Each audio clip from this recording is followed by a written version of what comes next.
तीर्थों में जाकर के भी बड़े बड़े संत रह रहे हैं, लेकिन पाखंड कर रहे हैं। दुनिया के लोगों से कहते माया ज्यादा इकट्ठी मत करो, ये माया बड़ी ठगनी है, और खुद माया इकट्ठी कर करके बड़े बड़े 5 स्टार होटल जैसे आश्रम बनाने में लगे, और दूसरों को कहते ज्यादा माया इकट्ठी मत करो।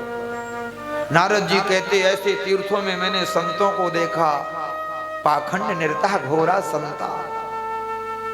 आश्रम में बोर्ड लगे श्री श्री 1008 श्री ब्रह्मचारी जी महाराज। अच्छा, ब्रह्मचारी जी का आश्रम है? हाँ। अंदर जाके मैंने देखा बहुत से बच्चे खेल रहे, बहुत सी स्त्रियां खोल रही। हमने कहा ये किसकी हैं? बोले सब ब्रह्मचारी जी की। बोलो राधे राधे। आगे गए, बोले श्री श्री 1008 श्री त्यागी जी महाराज। अच्छा, ये त्यागी जी का आश्रम है? हाँ। क्यों? बोले इनने सब कुछ त्याग दिया, पैसा नहीं छूते महाराज, क्योंकि सब त्याग दिया। अब महाराज कोई व्यक्ति आया, उसने 100 की नोट चढ़ा दी। त्यागी जी कहते भाई क्या कर रहा, हम तो त्यागी जी, हम तो छूते नहीं पैसा। दूसरा आया, उसने 1000 की चढ़ा दी। अरे भाई क्या कर रहा, हम त्यागी जी हैं। और महाराज तीसरा आया, उसने चुप्पे से 5000 की गड्डी रख दी, चला गया। अब त्यागी जी ने इधर उधर देखा, कोई देख तो नहीं रहा, और चमीटे से ऐसा पकड़ा, थैली में डाल लिए, बोले जी हम त्यागी जी हैं। बोलो राधे राधे। नारद जी कहते ये पाखंड मैंने संतों में देखा। नारद जी कह रहे, हम नहीं कह रहे, ध्यान रखना, जिसको पूछना है भजन करो, नारद जी जब मिले तो पूछना आपने ऐसा क्यों कहा। तो नारद जी कहते ब्रह्मचारियों को देख लिया, सन्यासियों को देख लिया, वानप्रस्थियों को देख लिया, सब में गड़बड़। अब हमने सोचा कि इन गृहस्थियों को और देख लें, अब हम लोगों का नंबर आया। नारद जी बोले भगवान गृहस्थ आश्रम की बड़ी महिमा गा रहे हैं, गीता में भी अर्जुन से कह रहे हैं, और प्रहलाद जी के चरित्र में भी 7वें स्कंद में गृहस्थ आश्रम का वर्णन कर रहे हैं कि प्रहलाद जी धन्यो गृहस्थ आश्रमा, गृहस्थ आश्रम धन्य है जो गृहस्थ में रह करके पत्नी बच्चों के साथ मेरा भजन करता है, मेरी भक्ति करता है।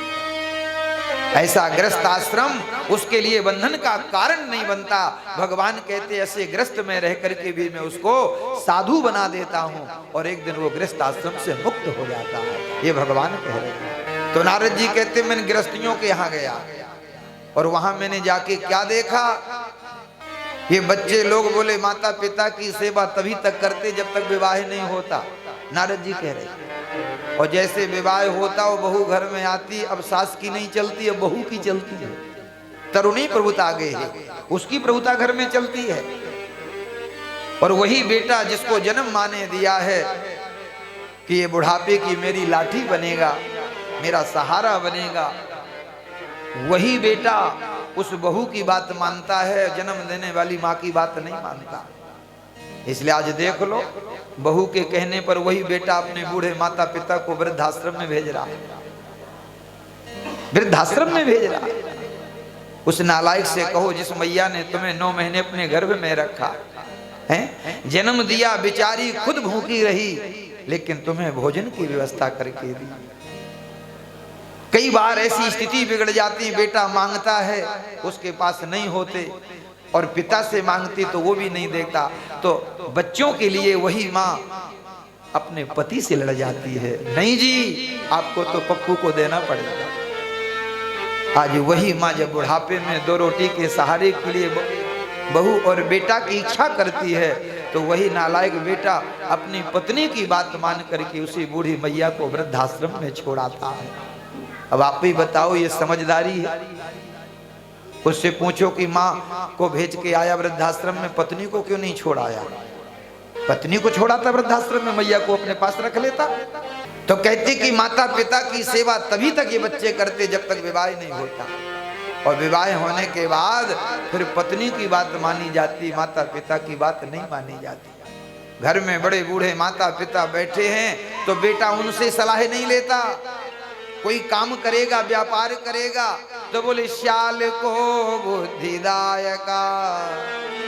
ससुराल टेलीफोन करता है, और ससुराल से ससुर साहब जो कहेंगे, सासू माँ जो कहेंगी, बड़े साले साहब जो कहेंगे वही घर में होगा।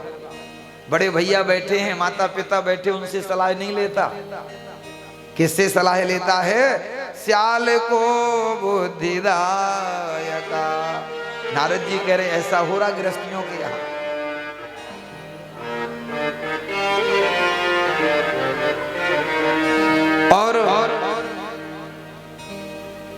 पति पत्नी में आए दिन पति पत्नी च कल के नम।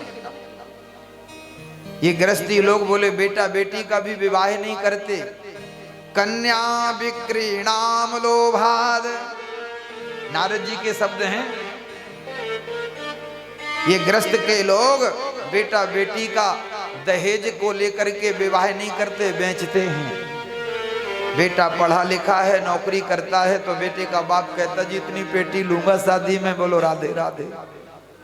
तो आप बताओ पैसे लेके ब्याह कर रहा है तो विवाह है कि बेचना है? व्यापार कर रहा है ना बेटे का।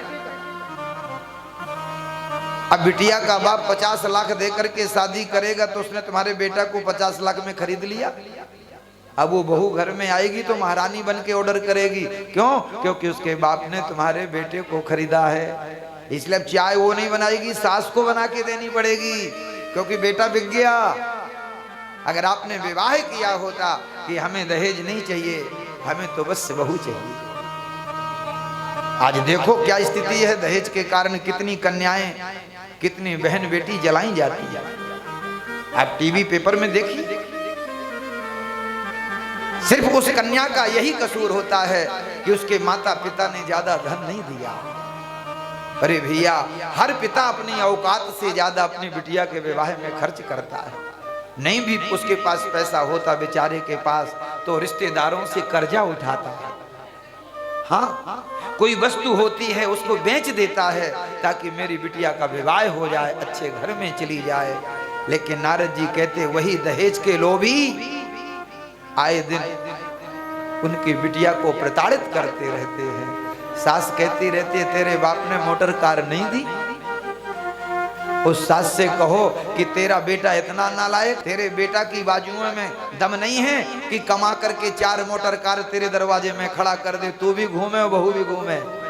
लेकिन नहीं, ससुराल से मोटर कार मिलना चाहिए तब बैठ के घूमेगी ये। नारद जी बोले ये सब मैंने देखा, मेरा मन बड़ा दुखी हुआ कि भगवान गृहस्थ आश्रम की महिमा गा रहे, ये गृहस्थी लोग आपस में लड़ रहे हैं। मैं तो वहां से भागा